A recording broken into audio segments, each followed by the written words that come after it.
గురుసాక్ష పరబ్రహ్మ తస్మై శ్రీ గురవే నమః. పత్రిసార్ దంపతులకి, వంశీసార్ దంపతులకి నా ఆత్మ ప్రణామాలు. గురు పరంపరకి నా ఆత్మ ప్రణామాలు. ఇక్కడున్న అందరికీ ఆత్మ ప్రణామాలు. Thank you, thank you.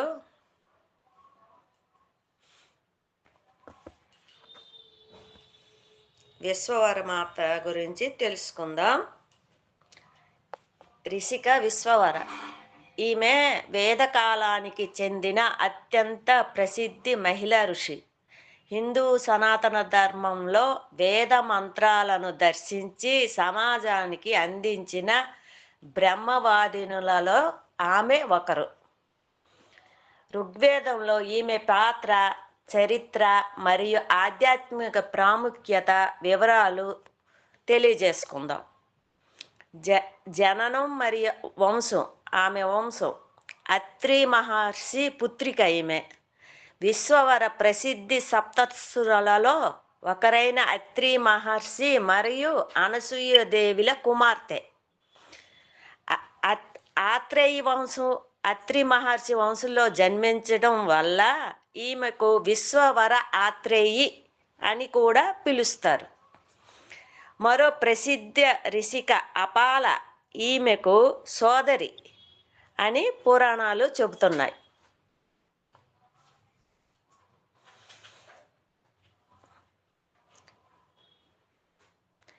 ఋగ్వేదంలో ఈమె ఒక ద్రష్ట. 5వ మండలం 28వ సూక్తం విశ్వవర ఋగ్వేదంలోని 5వ మండలంలోని 28వ సూక్తాన్ని దర్శించి అందులోని 6 మంత్రాలను అంటే శ్లోకాలను ప్రపంచానికి అందించింది ఈమె. యజ్ఞం నిర్వహించిన మహిళ. వేదకాలంలో పురుషులతో సమానంగా స్త్రీలు కూడా యజ్ఞాలు చేసేవారనడానికి విశ్వవర ఒక ప్రత్యక్ష ఉదాహరణ. ఈమె స్వయంగా ఆధ్వర్యం వహించిన యజ్ఞాన్ని నిర్వహించిందట. విశ్వవర తాను రచించిన సూక్తంలో ప్రధానంగా అగ్నిదేవుణ్ణి ఆరాధించేదట. ఆమె ఎక్కువ అగ్నిదేవుణ్ణి ఆరాధించింది. ఆ మంత్రాల సారాంశం ఇలా ఉంటుంది. ఉషాకాల ఆరాధన. తూర్పు ముఖంగా నిలబడి ఉదయించే సూర్యుని వెలుగులో ప్రజ్వలిల్లుతున్న యజ్ఞ అగ్నికి నెయ్యిని సమర్పిస్తూ ఈమె ప్రార్థనలు చేసింది.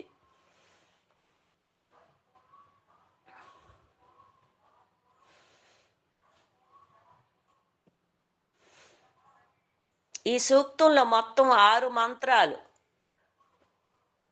ఉన్నాయి. వీటి ద్వారా ఆమె యజ్ఞస్వరూపుడైన అగ్నిదేవుణ్ణి స్తుతించారు. కాలంలో అంటే సూర్యోదయానికి ముందు లేచి అగ్నిని ప్రజ్వలింపజేసి ఈ ప్రార్థనలు చేసేవారంట. విశ్వవర అందించిన మంత్రాలు సమాజానికి, ముఖ్యంగా కుటుంబ వ్యవస్థకు ఎంతో ప్రాముఖ్యతనిచ్చేవట. దాంపత్య జీవన శ్రేయస్సు, భార్యాభర్తల మధ్య పరస్పర అనురాగం, ప్రేమ సదా వర్ధిల్లాలని ఆమె అగ్నిదేవుడిని వేడుకున్నారు. గృహంలో శాంతి, సంపద, సత్సంతానం కలగాలని మరియు శత్రువుల నుండి కుటుంబానికి రక్షణ లభించాలని ప్రార్థించేవారట. ఆ కాలంలో స్త్రీలు కూడా పురుషులతో సమానంగా యజ్ఞగుండం వద్ద కూర్చొని మంత్రోచ్చారణ చేసేవారని అనడానికి విశ్వవర చరిత్రే అతిపెద్ద నిదర్శనం. అంటే అప్పుడులో కూడా యజ్ఞాలు చేయడానికి ఒప్పుకున్నారంటే గ్రేటే. ఆమె చేసిందంటే గ్రేటే. ఆడవాళ్ళకి చదువులు అక్కర్లేదని, వేదాలు అక్కర్లేదని, ఇప్పుడు మనం ఇది ఏమంటారు, గాయత్రి మంత్రం చేసిన ఆడవాళ్ళు చేయకూడదని కొందరు అన్నారు. కానీ గాయత్రి మాతే ఆడది అయినప్పుడు ఆడది ఎందుకు ఈ మంత్రోచ్చారణ చేయకూడదు అనేసి చెయ్యాలి అనేసి చాలామంది చెప్పేవారు ఉన్నారు. అప్పట్లో కూడా ఆడవాళ్ళకి చదువు ఎందుకు అని ఒక ఉద్దేశం ఉండేది. ఎందుకు అప్పట్లో ఎందుకు మన దాకే వచ్చి చూద్దాం. మా కుటుంబంలో అయితే 20 మంది ఉండేవారు. 20 మందిలో ఆడపిల్లలము. ఒక ఉత్తరం రాయడం వచ్చేస్తే చాలులే అనేవారు. అంటే ఆడవాళ్ళకి అవసరం లేదు. ఇప్పటి కాలంలాగా కాదు. అప్పటి కాలంలో అవసరం లేదు. అది కూడా గమనించే సీతాయనంలో సీతాదేవి ఆడపిల్లలకు కూడా చదువు ఉండాలని తన ఉద్దేశాన్ని రాముడు ఆడపిల్లలకు కూడా చదువుకోవాలి, గురుకులానికి వెళ్ళాలి, పాఠశాలకి వెళ్ళాలని నేర్చుకోవాలని నేర్పేవారు. విశ్వవరును ప్రాచీన ఆచార్యులు పాపాలను హరించే శక్తిగా కొనియాడారు. ఒక వివాహిత ఆమె తన ప్రార్థనలతో భార్యాభర్తల మధ్య పరస్పర ప్రేమ సామరస్యం ఉండాలని కోరుకుంది. కుటుంబంలో శాంతి, సమాజంలో శత్రువుల నాశనం మరియు అందరికీ సంపద కలగాలని అగ్నిదేవుడిని వేడుకుందట. అగ్నిదేవుడికి వేడుకుంది అంటే కుటుంబం దాంపత్యం సవ్యంగా ఉండాలని, సత్సంతానం కలగాలని ఈమె ఎక్కువ ఆ తపస్సుకి ఈ అగ్నిదేవుడికి కోరుకునేదంట. ఆధ్యాత్మిక జ్ఞానంతో పాటు విశ్వవర గొప్ప కవయిత్రిగా కూడా గుర్తింపు పొందింది.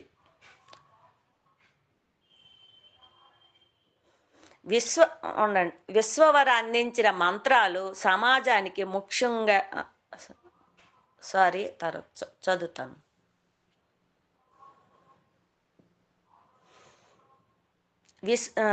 ఆధ్యాత్మిక జ్ఞానంతో పాటు విశ్వవర గొప్ప కవయిత్రిగా కూడా గుర్తింపు పొందింది. గాంధారపు దేశపు రాజు ఆస్థానంలో ఈమె గౌరవించబడిందంట.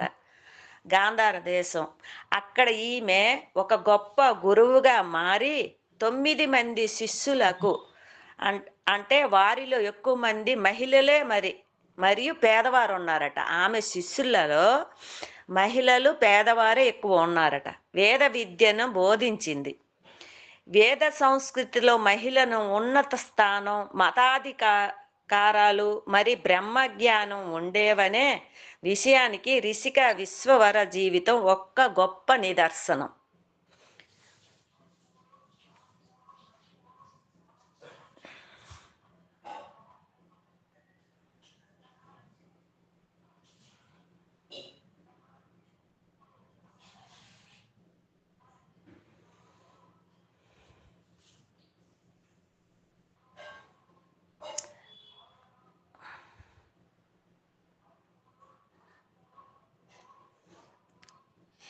విశ్వవరాత్రేయి అనే పేరుకు సంబంధించినది. సంస్కృత ఉచ్చారణ లేదా సంధి రూపంలో విశ్వవర ఆత్రేయి. దీనిని విశ్వవరాత్రేయ లేదా విశ్వవర ఆత్రేయి అని పిలుస్తారు. ఈమె వేదకాలానికి చెందిన పరమ విదూషమణి మరియు ఋగ్వేద మంత్రద్రష్ట.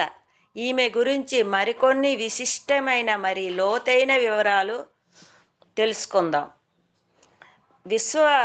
విశ్వ అంటే ప్రపంచం, వార అంటే శ్రేష్టమైనది లేదా అందరికీ ప్రియమైనది. అంటే ప్రపంచం మొత్తానికి మేలుకు లేదా ప్రియమైనది అని అర్థం. ఆత్రేయి సప్తర్షుల్లో ఒకరైన అత్రి మహర్షి వంశుల్లో జన్మించడం వల్ల ఈమెకు ఆత్రేయి అని వంశనామం వచ్చిందని చెప్పుకున్నాం కదా.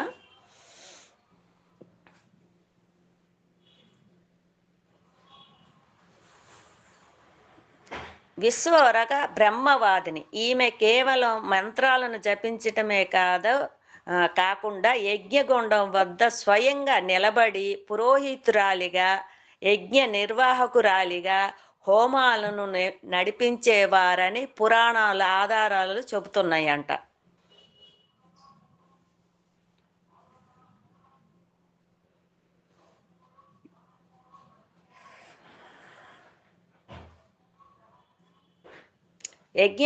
వేదం కాలంలో పురుషులతో సమానంగా స్త్రీలు కూడా యజ్ఞాలు చేసేవారని చెప్పడానికి విశ్వవర ఒక ప్రత్యక్ష నిదర్శనం. ఈమె స్వయంగా ఉదయాన్నే తూర్పు ముఖంగా నిలబడి చేతిలో యజ్ఞ పాత్రను అంటే సృక్కు పట్టుకొని అగ్నిహోత్రంలో నెయ్యి సమర్పిస్తూ యజ్ఞాన్ని నిర్వహించేదని వేదాలు పేర్కొంటున్నాయి. విశ్వవర చేసిన ప్రార్థనలు కేవలం మోక్షం కోసమే కాకుండా ఒక గృహిణిగా సమాజ శ్రేయస్సును కూడా ఆకాంక్షించేవి. అంటే కుటుంబం కోసమే కాదు, ఆ, ఒక అది సమాజ శ్రేయస్సుకు కూడా.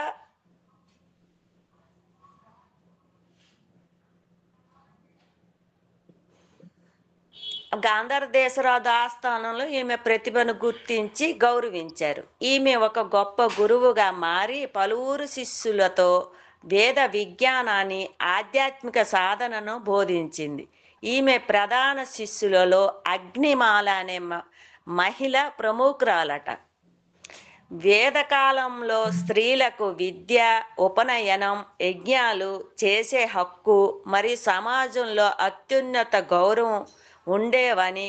నిజానికి రిషిక విశ్వవర ఆత్రేయ జీవితం ఒక అద్భుతమైన నిదర్శనం. ఋగ్వేదంలోని ఇతర ప్రముఖ మహిళా ఋషులైన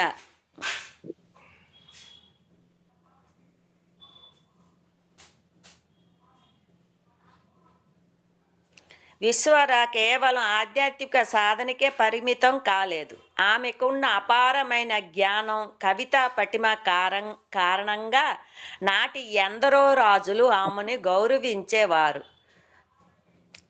ఒక గాంధార రాజే కాదు, ఎంతమంది దగ్గర ఈమె గౌరవించబడిందట.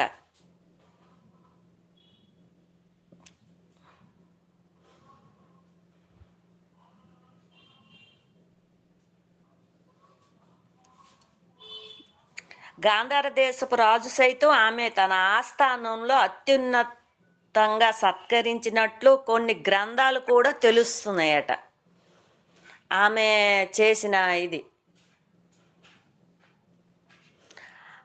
అంతే ఉంది మేడం. ఇక్కడ తెలుసుకోవాల్సింది ఏంటంటే కుటుంబ క్షేమం, శ్రేయస్సు కోసం, సంతానం కోసం, మంచి సంతానం కోసం ఈమె అగ్నిదేవుణ్ణి ఎక్కువగా అంటే ఏమంటారు, మనం అదే ధ్యానం చేస్తాం కదా, అలాగే అగ్నిదేవుణ్ణి ధ్యానించేదని అర్థమవుతుంది. బ్రహ్మవాదిని అంతే సంసారంలో ఉండే ఆవిడ. ఆ రెండు పేర్లు మిస్ అయిపోయాయి మేడం. అంటే బ్రహ్మచారినిగా ఉంటే ఒకటి చెప్తారు, సద్యోవాదిని. ఇంతే మేడం, ఇంతే ఉంది ఇందులో. మీరేదైనా చెప్పండి.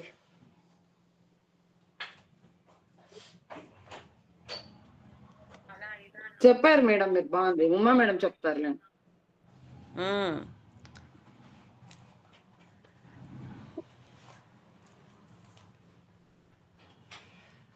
అంటే ఒక రాజు చెప్పండి. ఒక రాజుల దగ్గర కూడా సత్కరించిందంటే ఆమె కవిత ఒక ఋషిగా ఎంత ఎదిగిందో తెలుస్తుంది. హోమాలు, యజ్ఞాలు కూడా నిర్వహించేది ఈవిడ. రాజుల దగ్గర కూడా ఆమె అంత బహుమతులు పొందిందంటే గొప్ప కవయిత్రి అంటేది. అందులో ఉన్న దాంపత్య జీవితానికి ఎక్కువగా పనికొచ్చేదే చెప్తున్నారు. ఇది కూడా బాగుంది. మరొకటి మేడం, ఈమె గురువుగా కూడా ఎంతో పేరు తెచ్చుకుంది. గురువుగా శిష్యులని ఎంతో ఉద్ధరించిందని తెలుస్తుంది. అలాగే ఇప్పుడు సద్గురువులో కూడా ఇప్పుడు మెహర్ బాబా సద్గురువులో కూడా ఒక హజరత్ బాబా జాన్ కూడా ఒక ఆడదాయ. ఆమె 150-200 సంవత్సరాలు అనిసి చెప్తారు. అందరికీ ఎన్ని సంవత్సరాలు కూడా తెలీదు. ఆమె అంతకాలం జీవించింది. ఆమె వేరే దేశంలో ఉండేదంట. అందరూ ఏటి చేసి ఆమెపై కుట్ర చేసేసి పాతి పెట్టేస్తే ఆమె మళ్ళీ ఇండియాలో కనిపించేదట. అది ఎలా కనిపించిందో ఎవరికీ తెలియదు. ఆమె ఒక చెట్టు దగ్గర ఆమె ఎల్లప్పుడూ అక్కడ ఉండేది. ఎవరికి ఏ సమస్య వచ్చినా ఆమెకి అడిగేవారు. ఆ ఎదుటగానే బాబా వారు సైకిల్ మీద చిన్నప్పుడు 14 సంవత్సరాలప్పుడు అప్పటి వరకు వెళ్తుండేవారు. ఆమె దగ్గరికి రావడం, మనుషులు రావడం, వెళ్ళడం అన్నీ గమనిస్తుండేవారు గానీ వెళ్ళేవారు కాదు. ఒకరోజు ఆమె పిలిచిందన్నమాట బాబా గారిని. బాబా గారిని పిలిచాక పిలిచి ఇక్కడ నుదిటిన ముద్దు పెట్టారు. ముద్దు పెడితే అప్పుడు ఆ రోజు బాబాకి అదే అంటే బాబా ఒక జన్మ ఇప్పుడు పరమాత్ముడైన ఒక జన్మ తీసుకున్నప్పుడు మానవుడిగానే బతుకుతారు. కానీ మానవుడిగా, మాధవుడిగా రెండూ తెలుసుకోవాలన్నప్పుడు గురువుల సహకారం ఆహ్, కావాలి. ఆ చైతన్యం వికసింపజేయాలి. అందుకని ఇక్కడ ముద్దు పెట్టారు. ఇప్పుడు మనం చెప్పుకున్నాం కదా! ఉపాసిని మహారాజు కూడా బాబా గారు శిష్యుడిగా దూరంగా ఉన్నప్పుడు ఒక రాయి ఎంత రాయి విసిరి పెడతారు. ఇక్కడ తగిలేసి బ్లడ్ వస్తది. ఈ 5గురు సద్గురువులకి ఆమె దగ్గర ఉండిన తర్వాత ఉపాసిని మహారాజు దగ్గరికి మెహర్ బాబా ఎళ్తారు. అక్కడ కూడా తీసుకొని ఈ 5గురు సద్గురుగొస్తే పరిపూర్ణంగా నేను పరమాత్ముడిని అని ఈ 5గురు సద్గురులు కలిసిన తర్వాత తెలుసుకున్నారనమాట. అంటే ఫస్టు ఆమె హజరత్ గురువులుగా ఆడది ఉండొచ్చు, మగవాడిగా ఉండొచ్చు. కానీ అవతారుడుగా వచ్చేటప్పుడు మాత్రం నేను పురుషునిగానే వస్తాను అనేసి బాబా చెప్పారు. ఇంకా ఇలాంటి ఋషులు చాలామంది ఉండొచ్చు. మనకు తెలియకపోవచ్చు. ఇలాంటి జ్ఞానాన్ని మనం కూడా పాఠశాలలో కూడా ఇప్పుడు ఆడవాళ్ళని టీచర్స్‌గా చూస్తున్నాం. ఎంతో జ్ఞానవంతులైన ఉన్నారు. అలాగే మెహర్ బాబా చెల్లి గారు, మణీజా గారు. ఆవిడ కూడా నెక్స్ట్ జన్మ బాబా గారు చెప్పారు సద్గురువుగా జన్మిస్తుందని. ఆమె ఆమె బాబా వెళ్ళాక తను శరీరం విడిచిపెడితే ఆ శరీరం దహనం చేసేటప్పుడు అగ్ని పైకి ఎగురుతుండేదంట. అంత పైకి బాగా పైకి ఎగురుతుంటే ఒక ఋషి చూసి ఈమె గొప్ప గురువుగా జన్మిస్తుంది అనేసి చెప్పారు. బాబా చెప్పిన మాట అతను చెప్పాడు. ఆ అగ్నిని చూసేసి మళ్ళీ గురువుగా సద్గురుగా జన్మిస్తుంది అని చెప్పారు. Okay madam. Thank you. ఏదైనా ఇక్కడ జ్ఞానం తీసుకోవాలి. ఆడవాళ్ళైనా సరే, మగవాళ్ళైనా సరే జ్ఞానంతో మసలాలి అని ఆమె కూడా అగ్నిదేవుడిని ఎక్కువ ప్రార్థించిందని మనం అంటాం కదా! మనం ఏంటి మణిపూరక చక్ర చేస్తే ప్రేమ మనకి పుడుతుంది. అందరి మీద ప్రేమ చిగురిస్తుంది. కుటుంబం శాంతిగా ఉంటుంది. మణిపూరక చక్రత చెప్తాం కదా! అలా ఆవిడ చేసిందని నాకు అర్థమైంది. Okay madam. Thank you. ఇంకేమైనా మాట్లాడాలంటే అందరూ మాట్లాడండి. జై బాబా.